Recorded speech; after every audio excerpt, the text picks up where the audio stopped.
Okay, so maybe you have the right idea of entering site to take first contact and entry frag for your team. You isolated areas effectively and you used flash to assist your push as well. However, there are certain steps and mechanics that you absolutely mustn't skip, especially against eco-round enemies. So today, we're going to find out why exactly you suck at entry fragging, but more importantly, how you can fix it.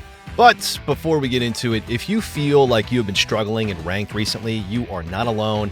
We have got a big treat for you today. Over at SkillCapped, we have recently published a brand new Calm Aim course that details how any one of you could develop Radiant level aim in just a few weeks. Now, while most players just aim in whatever way feels the most comfortable for them, it might surprise you to hear that there's actually a proper aiming technique that pros use to not only make themselves more consistent, but to also help them get more kills like this. In our course, we're going to teach you this proper technique and even provide you with an aim training routine that you can use to instantly start improving your aim and climbing today. Now, unlike other routines, this one's simple. It's less than a 15-minute exercise that you can do before you play that's going to do wonders for your aim. Not only that, but our site is literally backed by a rank improvement guarantee, so if you don't climb, then you don't pay. Now, if you're really looking to climb this act and you want to actually start fragging out in your matches, be sure to check out our new Calm Aim course today by using the link below. And other than that, let's take a look at some of these changes.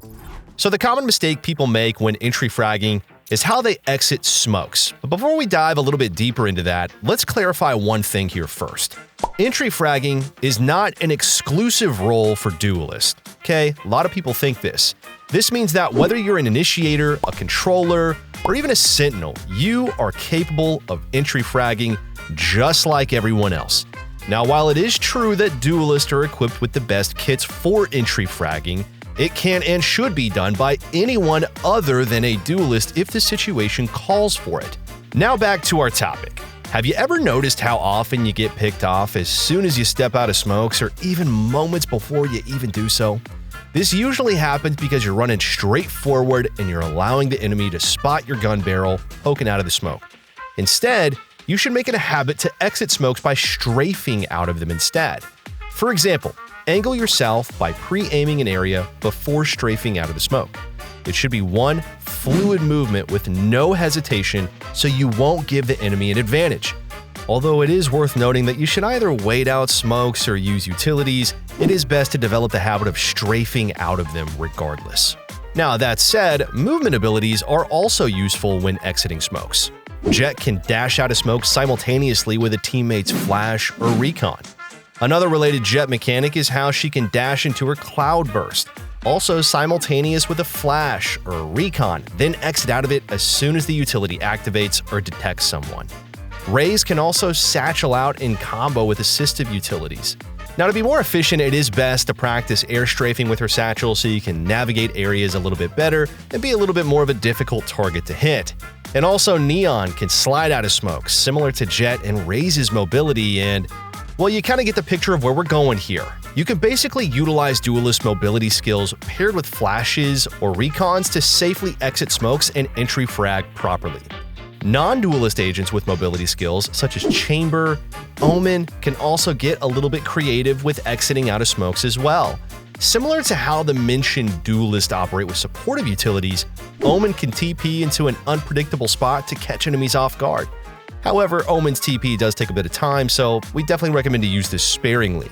The key here, though, is to time it well with a loudly distracting utility to mask the sound of your TP. Having a recon utility reveal common enemy locations would also come in really big handy for the TP positioning. Now, as for Chamber and Yoru, since they function similarly, they can easily strafe out of smokes to either gather info or pick someone off, then TP out safely. The difference with Yoru is that you can exit smokes by teleporting on site as long as you mask the sound with a well-timed flash. But even if there's no mobility skill available, strafing out of smoke can still be just as effective as long as it's simultaneous with your team's utilities. It's all a matter of being on the same page with your team, communicating as you execute a site take. Simply just call out when you're going to flash or recon to enter so everyone's going to be on the same page. So moving on to the next reason, we have Crosshair Placement. Now, we all know how important this is, given that Valorant is a tactical shooting game. I mean, come on. But I really can't stress enough here how pivotal crosshair placement is for entry fragging. There's definitely also more to it than keeping your crosshair head level, alright? When it comes to entry fragging, it's vital to know where your enemies could be positioned. Crosshair placement plus map awareness equals pre-aiming angles. But it's not enough to know how to pre-aim angles and common enemy locations here. If you don't have info, always anticipate an enemy where you're going to be pre-aiming. Otherwise, you wouldn't be prepared to take that fight should an enemy actually be where you're pre-aiming.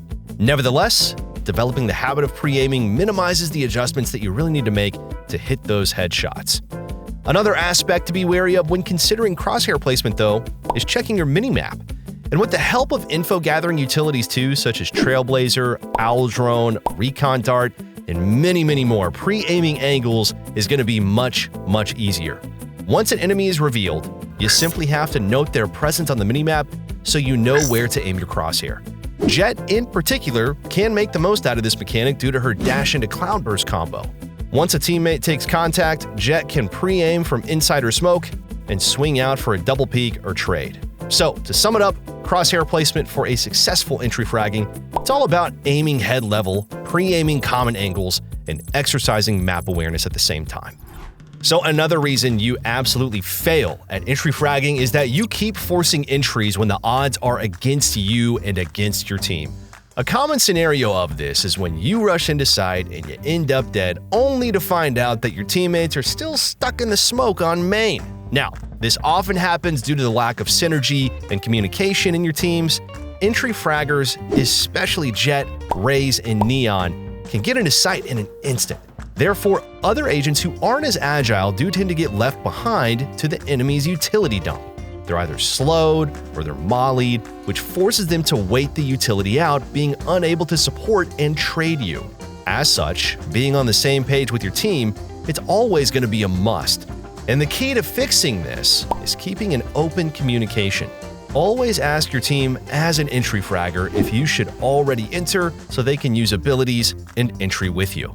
Another solution is to bait out utilities and wait it out, so your team will have less hassles to deal with once you take site. However, situations like these do also require constant analysis and proper judgment. If you already noticed 3 to 4 different utilities from different agents or heard at least 3 people, then maybe forcing to push this site really isn't the best game plan.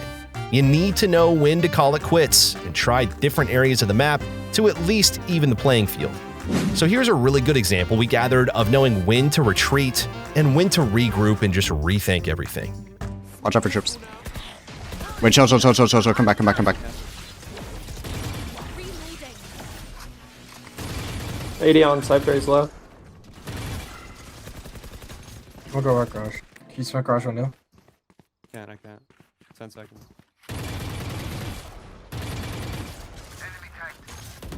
Over you, bomb. Saw nothing. I'm working. I have one. Oh, I think we can MB low key. Yeah, good be. You can flash dart close. Give me 5 for dart. They're droning long. Yeah, we should go now. Ready? I Ready? have one smoke for ceiling. Ceiling. You can plant. Sorry. Backside.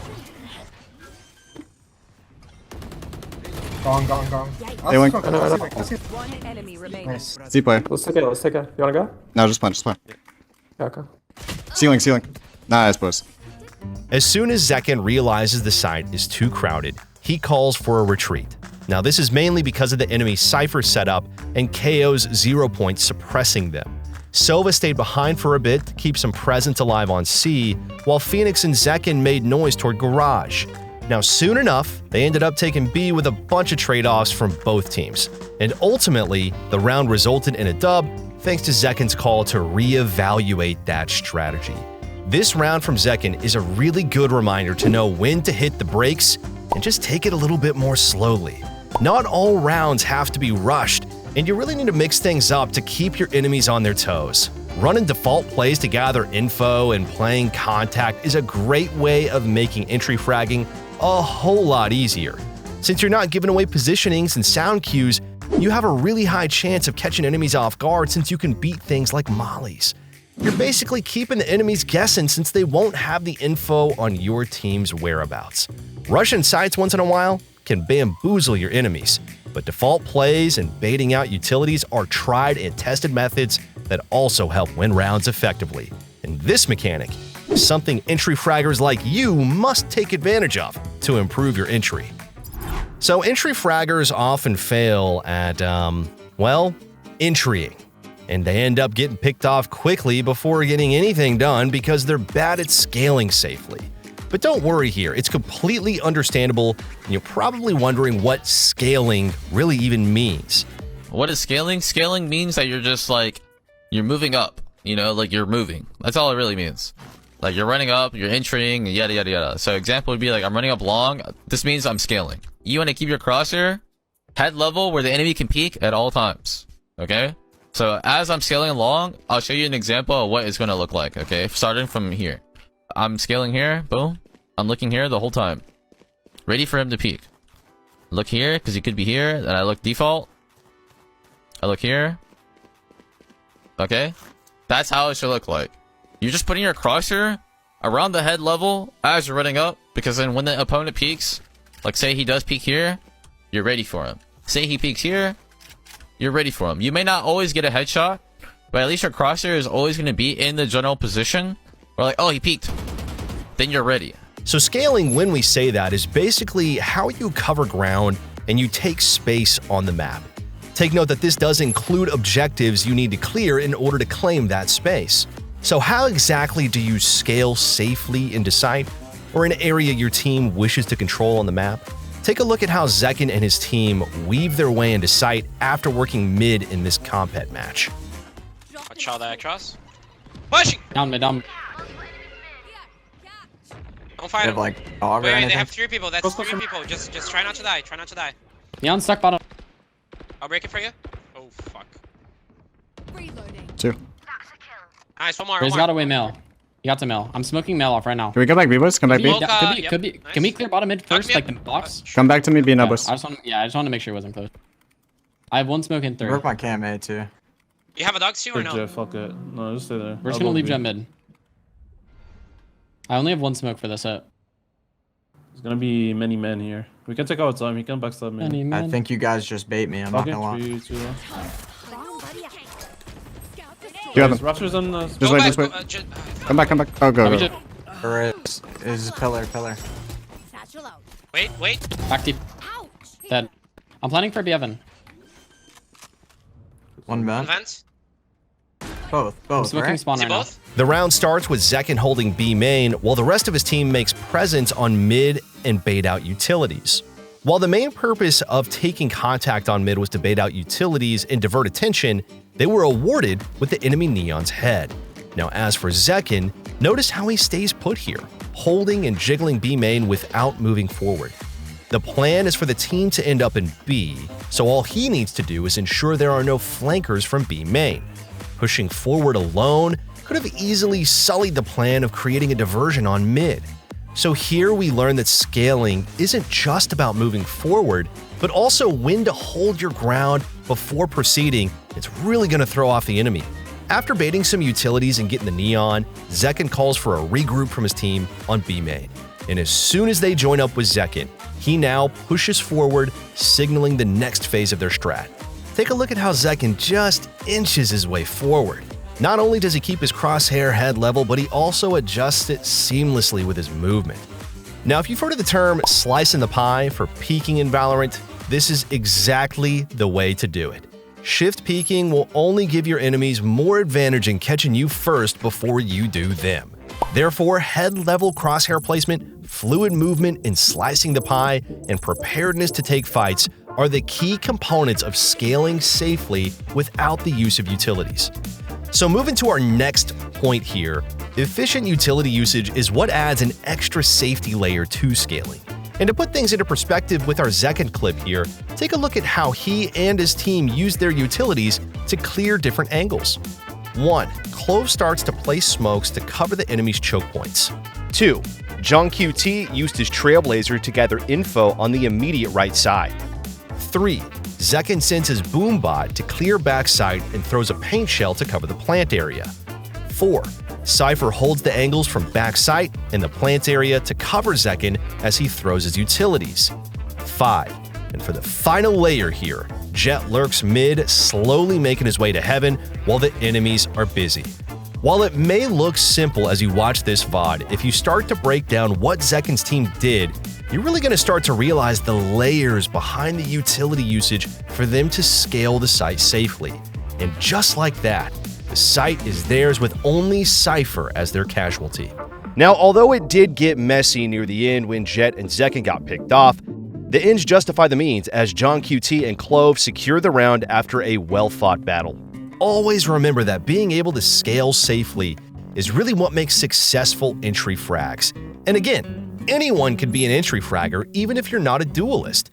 What matters is you don't take wide angles often and you take time to clear those common spots. It's also best to let utilities do the scaling for you since you can safely take space and get closer to your objectives with ease. The purpose of utilities is to make your lives easier, and it's always better to lose a piece of util than a team member. So finally, entry fraggers often meet their demise because they lack sufficient adaptive observation. Now, when I say adaptive observation, I mean the quality of having the presence of mind throughout rounds, noting every info gathered and being able to adapt to that knowledge. As an entry frag, you either take first contact and gather info, or you capitalize off a utilities contact. However, adaptive observation doesn't always have to occur only when you're alive. For example, if your team's playing default, the goal is to gather info, right? So based on what they gather, whether it's through sound cues, utilities, recon darts, or direct contact, you can slowly paint a picture here of the enemy's defense. Adaptive observation then comes into play as all of this comes together and you make an educated guess on where in the map the enemy is most weakest. Therefore, the application of this concept is the ability to readjust your strategy based on the info that you gathered. Regroup with your teammates who are able, then safely maneuver your way into the weakest area of the map.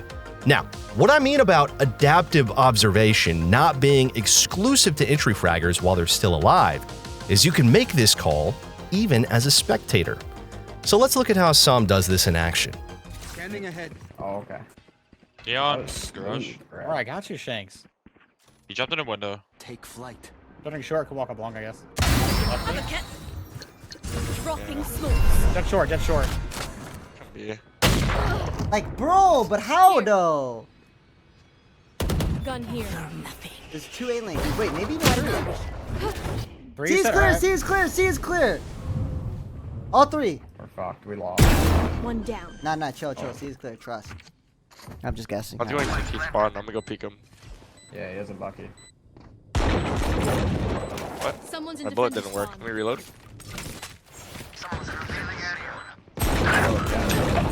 Oh, Oh my god, we lost. We actually I lost. hit Actually lost. Clove 122. Clove 122 after Wait, I can smoke that. Hold the smoke. Wait, don't smoke. Clove's one, it should be 1 HP now. Judge, how's the judge? Get the judge. We should back up. Last player standing. Oh, it's gonna fade. One enemy remaining. Nah, you're like that though. They started with a default play to gather as much info as they can. Neon's presence was noted in Garage, moving toward Garage window. Sam inched his way toward B, and while they don't necessarily have to commit to this site, he merely took advantage of the info given on Neon as an entry fragger should. He proceeded to control areas of the site with one standard and one weird smoke to cover the planter.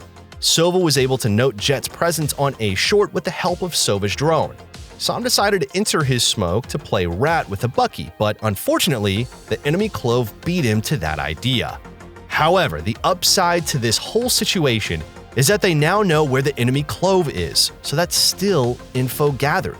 Reyna gets to pick off Cypher from C Link, leaving 3 enemies left. Sam calls that there's 2 A Link, so by now you should really start to be getting an idea of how the defense is looking. And like a light bulb on top of Sam's head, he realizes C is most likely going to be a free site. He he assures the team to trust that C is going to be clear. And even though he claims to the chat that he's just guessing here, it's actually a pretty accurate call. The remainder of the round did get a bit messy because of some miscomms and a late smoke from Som. Given he got distracted on his phone, the dub was absolute though. It's a clear example of how adaptive observation really comes into play in your games, and you're going to be able to do the same adjustments with the help of map awareness. Adaptive observation, it's also exercised whenever you take note of and be wary of the enemy's tendencies. These tendencies can include an enemy's habit of flanking, overly used sentinel setup spots, and other noticeable patterns. The more keen you are to these occurrences, the more you can develop your adaptive observation for better entry fragging. All right, though, guys, before we wrap this up, let's tell you a little bit more about SkillCapped. So we offer a 5-division rank up guarantee, and we think that's a pretty crazy thing to offer. It's kind of like a gym membership guaranteeing you that you're gonna get ripped. Your local gym probably go bust if they offered you that. But not us, because we've offered this for years because our service really does work. It works so well, in fact, that we're able to produce by far the largest catalog of premium Valorant guides on the internet. We add new courses every month with over 1,000 guides curated into over 50 courses. No one can compare.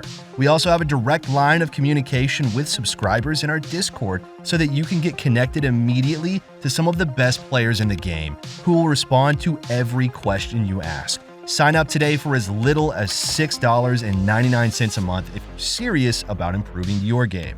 So that's going to be all for this one today, everyone. Thank you so much for watching, and we'll catch you in the next one.